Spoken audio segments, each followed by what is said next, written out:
Hi everyone, thank you very much for stopping by and returning to the Old World. It is Monday and that can only mean one thing, a new Old World Almanack, this time looking at the Grail Knights and their interaction with both the universal special rules and the faction-specific special rules. Try saying that 3 times quickly. Of Warhammer. The Old World. There is an absolute ton of information included in the article this week, and with so much to unpack, let's crack on. So what do we see to start with? The first big thing we see is a graphic showing the stat line for a unit of Grail Knights. This gives us the opportunity to provide a direct comparison to what they used to look like at the time that the world came to an end, the end times. What do we see? Well, the stats for a Grail Knight are incredibly similar overall to those that came before. But there are some key differences. The weapon skill of a Grail Knight is 1 pip higher. They are now better at hitting stuff. They are also toughness 4 rather than toughness 3. They are a little bit more reliable. They're not going to fall over quite as quickly and are now tougher than the average human, which I think really plays into their experiences and their trials and tribulations they've gone through in order to become what they are. Almost a semi-divine being, really, having drank from the Holy Grail itself. The leadership of the unit has also increased to 9. This puts them on a par with most human lords, making them much harder to break than their previous leadership value of 8, particularly when we take into account the new rules, making it difficult for a unit to break outright, with other options such as retiring, good order, etc. floating around. And we'll come back to this later as part of one of the special rules. We also see that the Bretonnian Warhorse retains its old stats, the difference being there's a few dashes where there used to be numbers, showing really that the Warhorse and Rider are integrated into a single profile for the majority of the time. Let's turn now to the options available to the unit. A unit which, it must be noted, costs 38 points a model, which is exactly the same as they did in 8th edition. So we can see that there's the option of upgrading a unit model from a standard Grail Knight to a champion, a standard bearer, or a musician, with a maximum of 1 of them per unit. And the cost for all 3 of these models is 7 points per model. This is very different from 8th edition. In 8th edition, sure, you could upgrade to a musician, but that cost you 10 points. Standard bearer, 20 points. The champion, well, the champion actually came as standard, so you don't need to buy one of those. But to get a full command group now will cost you 28 points as opposed to the 30 points it cost previously. So a saving there of 2 points. We do see that the unit can take a magic standard of up to 100 points, and that the Grail Guardian, the unit champion, can take a knightly virtue and a magic item of up to 50 points. Now, I can't remember off the top of my head exactly whether they could take virtues and magic items before as a unit champion. Unit champions generally didn't have access to magical weapons since about, I think, 4th edition, when you bought champions as characters and then assigned them to individual units as opposed to as part of the unit. But overall, they're looking a little bit cheaper. They're looking pretty tasty. Now, before we go on to look at their special rules, one thing we do need to note, however, is the extra special source tucked away within this graphic. And so there's some information here that I think a lot of people will take an interest in. Firstly, let's look at unit size. Unit sizes in 6th edition, you had to have a unit size of 4. 7th, 8th edition, your unit size was a minimum of 5. Here we're seeing Grail Knights being able to only have a unit size of 3. Now, this lends itself to the lance formation, 1 at the head or tip of the lance and 2 supporting troopers. Now, this does open the question, given that the Grail Knights have the troop type heavy cavalry as opposed to cavalry or anything else. Is this 3-up going to be consistent? We'd only really seen unit sizes of 3-up when it came to monstrous creatures. Ogres, Skull Crushers, Pegasus Knights, things of that ilk. So there's definitely a shift in direction here from 8th edition. And within that, we also see an answer to one of the absolute burning questions. A base size, 30 by 60 millimeters. Now, my guess is this will be consistent across heavy cavalry. Does it mean all cavalry will have a 30 by 60 millimeter base? Who knows? It may be that they do, it may be that they don't. But this is still some useful information, and we've also seen information around the Pegasus that the Handmaiden will be riding. So I think those of a more adventurous spirit might be in a position where they can start to gamble on base sizes for their armies if they're building up for release beyond the 20 mil square to 25 mil square that has already been confirmed. So there we are, a hot take. You have a new base size to work with. Woohoo!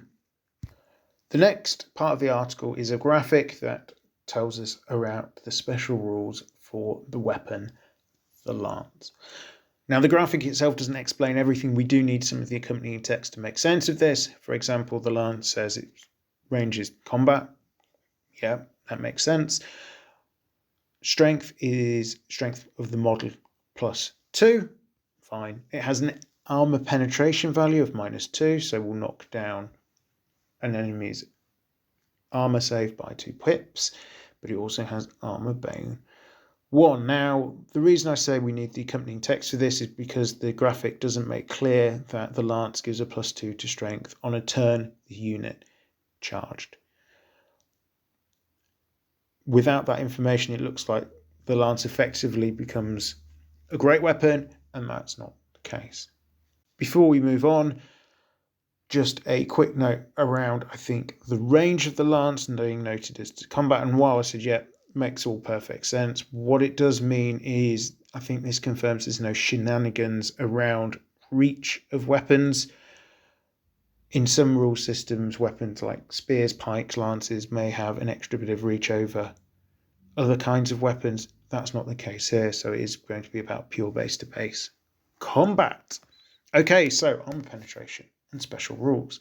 We have once again further confirmation that armor penetration is not directly connected to strength.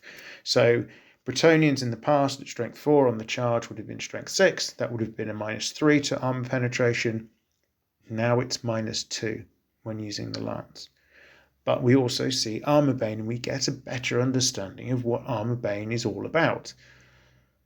Simply put, on a critical wound, so a 6 to wound, a natural 6, the armor piercing characteristic improves by the number in brackets against the special rule armor bane. So roll a 6 on when wounding on a charge, and the AP2 becomes AP3 and puts them straight back where they would have been in 8th edition for a strength 6 charge, giving a -3 to the opponent's armor save.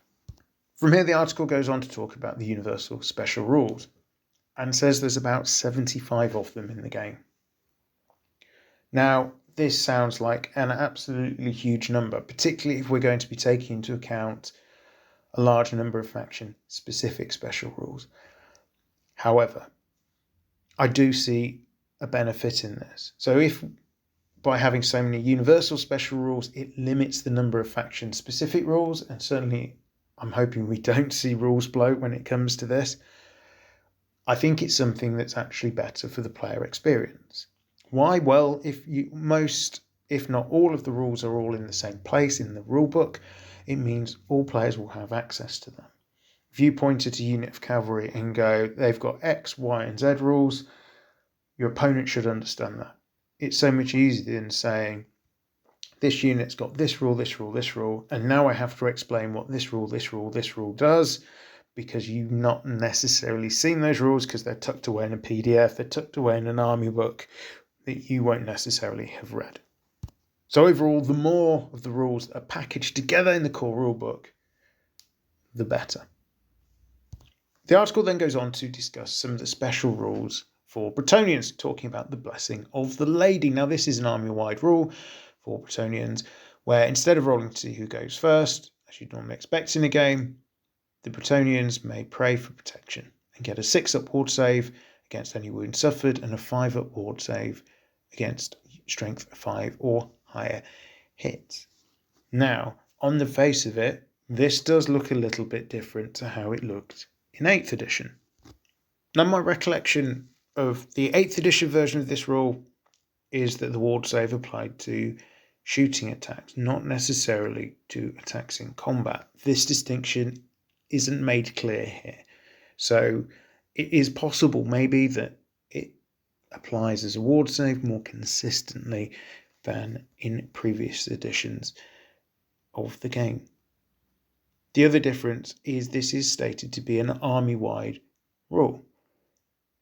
Now, this rule didn't used to apply to peasants. It only used to apply to the knights.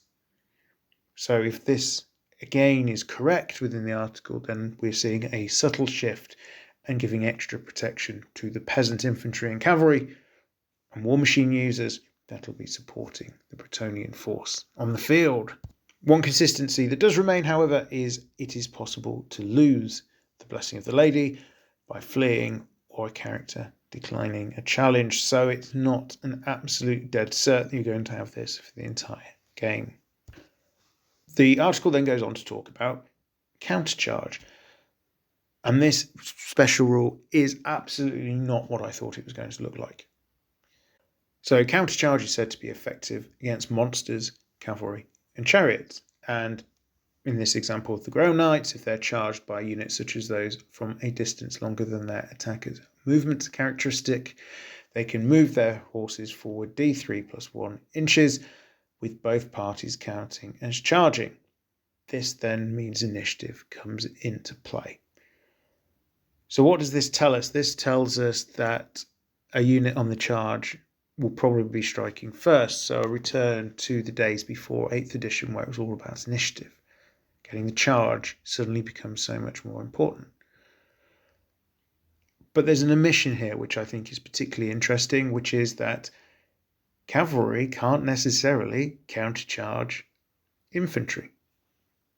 And this is, I think, a strange choice. So a lot of rule systems out there, when certainly looking at the historical rule sets, and I appreciate this isn't historical, but the point remains, infantry do not get advantages easily when they're attacking cavalry. Cavalry can see them coming, and as they start to close, launch their own countercharge in order to get their own advantages and negate, to a certain extent, any advantage that the infantry may have from the impetus of a charge. In fact, it probably goes worse for the infantry because their ranks will be slightly disrupted because they won't be as ordered as they do the final rush into combat. But that's not seen to be the case here. It means that cavalry are looking vulnerable to a unit of infantry that's able to close with them and get into charge range, whereas they're not having that same vulnerability against the cavalry. That seems odd to me. I would have thought that a countercharge against infantry would have been particularly valuable, but we'll have to see what the rules say when they finally come out. The next special rule of mention that is specific to the Bretonnians is finest warhorses. Said that the quality of the steeds means you can reroll ones when you charge, flee or pursue before discarding any dice. Interesting. So in previous editions of the game, or rather I should say in editions of Warhammer Fantasy, this being a new game rather than a new edition, Bretonnian warhorses had a rule which meant that they didn't suffer a -1 to their move characteristic because of the barding. Most steeds did. So an Imperial Knight, for example, would be movement 7 rather than movement 8. The horse would be movement 8, but you get a -1 penalty because of the barding. And this sort of goes way, way back where It used to be the case that infantry with heavy armour would suffer penalties, and the more armour you packed onto a model, the slower it went. Dwarves being an exception to this, where they could wear heavy armour with impunity and not suffer those movement penalties. So it does seem that that penalty is probably not going to be part of the game anymore. An interesting tidbit into how the game will be played. We then go on to see the first charge rule. So if the first charge of the game makes contact, the enemy loses its rank bonus until the next round of combat. And that is absolutely huge, because I think we are going to see potential targets, the Grail Knights, potentially fairly deeply deployed to get those really crucial extra pips of combat resolution. If that gets taken away, it means actually a unit of Grail Knights charging into the front of a big unit of ordered infantry is going to be an awful lot more effective than it has any real right to be. The Grail Knights are going to be a significant sledgehammer for the Bretonnians. And it will be interesting to see how they're used, whether it is that Alpha Strike or whether they're going to be used to make important breakthroughs, relying perhaps on the reduced width of the unit in order to find mobility and angles. This could be somewhere where the lance formation particularly comes into play. From here we see that Grail Knights have the Living Saints rules. Effectively, they can all issue challenges as if they were a unit champion. We also see Swift Stride adding a further 3 inches to the maximum charge range and d6 inches to any charge, flight or pursuit. All of this really adding to the Grail Knight being able to hold back out of range, and then launch these long bomb charges, which are going to be potentially quite difficult for enemy units to deal with, particularly for that first charge of the game. Grail Knights are starting to look absolutely lethal. But it doesn't even end there.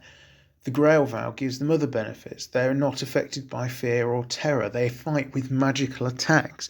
So ethereal units are going to really suffer from getting anywhere close to these guys. And even if you do beat them, the first time they fail a break test, they're just going to fall back in good order. You can't even get them to break and flee. You've got to do it twice. They're looking tougher and tougher by the moment, and a real tool in the Bretonnian arsenal. That's before any virtues and magical banners are applied. The article concludes really by giving examples of one of the virtues and some magic items. The virtue of the Impetuous Knight means the model gains the Impetuous special rule. I'm guessing that will mean it has to charge unless it passes a leadership test. However, with leadership of 9, that's looking pretty likely. But with the added Brucey bonus of the model and the unit, it is with increases its maximum charge range by an additional 3 inches. And the model and the unit makes a charge roll, you apply D3 modifier to the result. The Bretonnian Knights charge range just keeps on getting bigger. We then see a couple of magic items. So one is the Dragon Slaying Sword. This fights at the same strength as the Una, doesn't have an AP, but does have Monster Slayer. So presumably this will give some benefits to wounding, possibly slaying outright. Thinking heroic killing blow, for example, rules from yesteryear. Those big, massive critters. And finally, we see the Blazing Banner, which grants the unit flaming attacks, traditionally useful for dealing with the undead, such as mummies. And so there we have it, the latest Almanack, possibly the last of the Almanacks, given the conclusion saying if you want to know more about the other special rules, you need to buy the rulebook. But yeah, tons of information there to unpack.